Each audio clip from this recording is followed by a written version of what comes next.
श्याम बांगा, जो फरीदाबाद में एक व्यापारी हैं। इनके जीवन में इनके सद्गुरु संत श्री आसाराम जी बापू की बहुत बड़ी महिमा रही है। यह पूरा बांगा परिवार आज जीवित है तो वो भी अपने गुरुदेव की ही कृपा से। रोंगटे खड़े कर देने वाला वो अनुभव ये बांगा परिवार शायद अपने जीवन में कभी भी भूल नहीं पाएगा कि कैसे डूब चुके परिवार को गुरु कृपा 80 फुट गहरी गंगा नदी से बाहर लाई थी। हर साल की तरह इस साल भी गर्मी की छुट्टियों में मैं बच्चों को हरिद्वार आश्रम गंगा जी में स्नान कराने ले जाता हूँ। एक हफ्ता रहने के बाद जब मैं आश्रम से निकला तो मेरी बड़ी लड़की ने बोला, पिताजी एक बार हर की पौड़ी स्नान करा देना। अब मैंने मन ही मन सोचा हर की पौड़ी जाएंगे तो 2-3 घंटे लग जाएंगे, तो हम पाँचों के पाँचों हर की पौड़ी ना जा करके 1 नंबर घाट पे स्नान कराने गए और बच्चों को कहा कि ज़्यादा आगे मत जाना। मैं किनारे पे ही नहा रहा था क्योंकि रुपया पैसा मोबाइल कपड़े सब वहीं पड़े थे।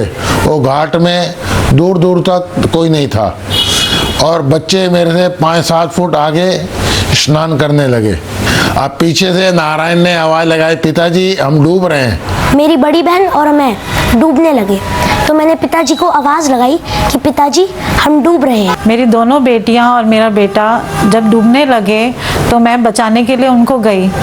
मेरे पति भी आगे बढ़े बचाने के लिए बच्चों को, लेकिन जैसे ही मैं आगे हाथ बढ़ाती हूँ मेरी बड़ी बेटी के हाथ से मेरा हाथ स्लिप हो गया और मैं भी पानी के अंदर हो गई। पानी का लेवल इतना ज़्यादा था कि हम लोग सब डूब गए अंदर। मैं डूबते डूबते बहुत दूर निकल गई और पानी के अंदर आज उस समय ऐसा लग रहा था कि अब हम लोग नहीं बचेंगे, हमारा पूरा परिवार पानी के अंदर डूब चुका है। मैंने हाथ आगे बढ़ा के बचाने की कोशिश करी तो नारायण का हाथ मेरे हाथ में आ गया और मैंने इसको खींच के अपने जैसे एक आटे की बोरी होती है मैंने इसको अपने पीछे टांग लिया। तो जब हम पांचों डूब रहे थे तो मैंने मन ही मन मुट्ठी बंद करके मैंने बापूजी से प्रार्थना करी कि गुरुदेव इस समय हमारे को बचाने वाला कोई नहीं है। और मैंने जोर जोर से आसमान की तरफ बापूजी को पुकारा, बापूजी बचाओ, बापूजी बचाओ। मैंने ऐसे 10-12 बार जोर जोर से मैंने पुकारा। छोटी लड़की तो पहले ही अंदर मेरे आंखों के सामने अंदर चली गई थी और बड़ी लड़की जो डूब रही थी उसके सिर्फ हाथ की कलाई दिखाई देने लग गई। पानी के अंदर कुछ भी दिख नहीं रहा था और पिताजी की आवाज आ रही है कि बापू बचाओ, बापू बचाओ, बचाओ, ऐसा करके उन्होंने बोला और वही मुझे सुनाई दे रहा था।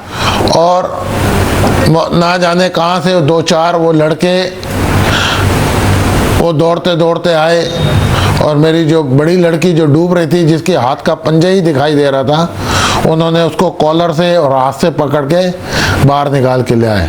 फिर मैंने उनको बोला कि मेरी एक छोटी लड़की भी वो जो अंदर चली गई है। मैं इतनी नीचे चली गई थी कि पानी का लेवल बहुत ज़्यादा था, मैं ऊपर नहीं आ पा रही थी।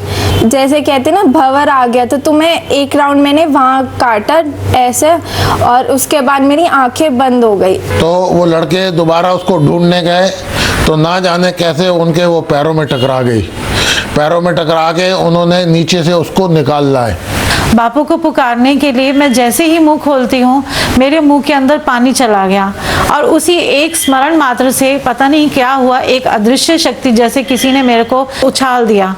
उछालने से ऐसा हुआ कि मेरा पूरी बॉडी ऊपर को आ गई और मेरे बाल जैसे दिखने लगे और उन्होंने मेरे को बालों से पुल किया, बालों से पकड़ करके उन्होंने मुझे बाहर निकाला और मेरी धर्मपत्नी को भी निकाला। ये माँ बेटी दोनों बेहोश हो गई।